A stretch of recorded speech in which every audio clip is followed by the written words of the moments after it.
Alors bonjour monsieur le directeur, merci de nous accorder quelques minutes. Qu'est-ce que ça représente pour vous, la rentrée solennelle, à titre personnel, et qu'est-ce que ça représente pour l'IEP? Comme je l'ai dit dans mon allocution tout à l'heure, c'est l'invention d'une tradition. C'est-à-dire que c'est la deuxième fois que nous organisons une rentrée solennelle. Pour quelle raison? Tout simplement pour ritualiser la rentrée.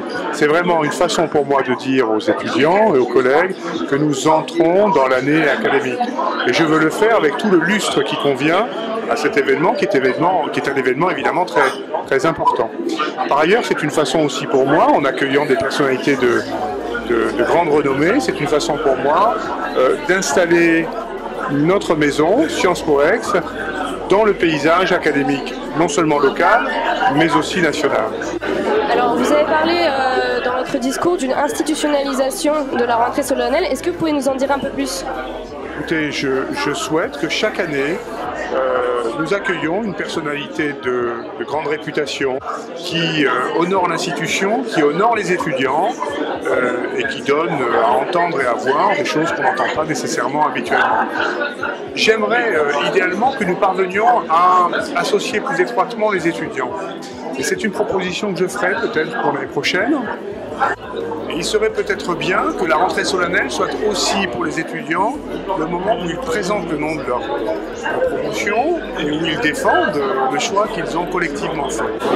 Une dernière question, pourquoi ce choix de conférencier? Pourquoi avoir choisi Yves Daudet et pourquoi ce thème du droit international? Alors, pourquoi Yves Daudet? D'abord parce que Yves Daudet est un très grand juriste, parce qu'Yves Daudet a été directeur de cette maison et qu'il me semblait bienvenu.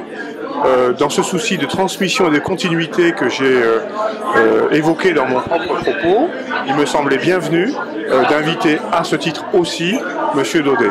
Pourquoi le droit international? Tout simplement parce que M. Daudet est un grand spécialiste du droit international, que par les responsabilités qui sont les siennes aujourd'hui, il était sans doute le mieux placé pour nous en parler.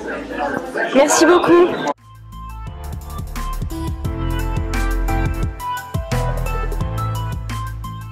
Bonsoir professeur Daudet, merci de répondre à nos questions. Vous avez été directeur de l'IEP entre 1979 et 1984. Quel effet ça vous fait de revenir dans l'IEP 30 ans après? Vous vous sentez nostalgique et est-ce que vous avez remarqué des changements? Alors d'abord je suis quand même revenu depuis que je l'avais quitté. Je suis revenu quand même plusieurs fois et j'ai observé du temps des directeurs successifs, en effet, toute une évolution. À vrai dire, le plus gros changement, celui qui saute aux yeux, ce sont les locaux. Quand j'étais directeur à l'époque, c'était tout petit, parce qu'il n'y avait pas toute l'extension, ce qui est devenu l'amphi Bruno-Étienne, enfin toute la partie là, ça s'arrêtait à l'escalier qui descend là en bas. Mais il y avait aussi moins d'étudiants, bien que j'ai pris des tas de mesures impopulaires à l'époque, puisque j'ai introduit la sélection, qui n'existait pas. Et on entrait à l'IEP comme ça. Donc j'ai introduit une sélection et j'ai augmenté les droits d'inscription. On ne peut pas dire que j'étais un directeur a priori populaire, mais enfin ça s'est bien passé. Et alors revenir ici, bon, évidemment les choses ont complètement changé, hein, mais enfin la vie académique a elle-même changé. Vos attentes, vos comportements aussi ont changé. Les étudiants d'aujourd'hui sont très différents de ceux de l'époque. Ils sont, je dois dire, enfin je vous le dis sans flatterie, ils sont beaucoup plus sympathiques. Autre question, vous avez choisi d'axer votre conférence sur les forces et les faiblesses du droit international. Pourquoi ce choix et pourquoi est-ce que c'est pertinent dans le contexte actuel de se poser la question de ces forces et de ces faiblesses?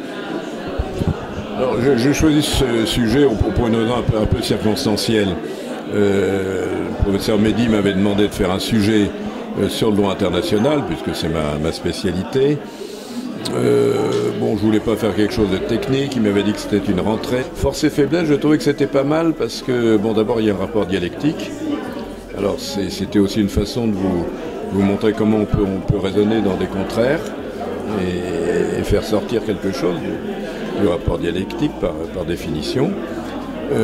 Il y a des forces et des faiblesses, c'est vrai, et c'est un secteur dans lequel les choses évoluent. Il a cette espèce de faiblesse congénitale qu'il laisse que les États veulent en faire et que le principe de souveraineté, dont j'ai abondamment parlé, évidemment, conduit à des freins dans cette évolution.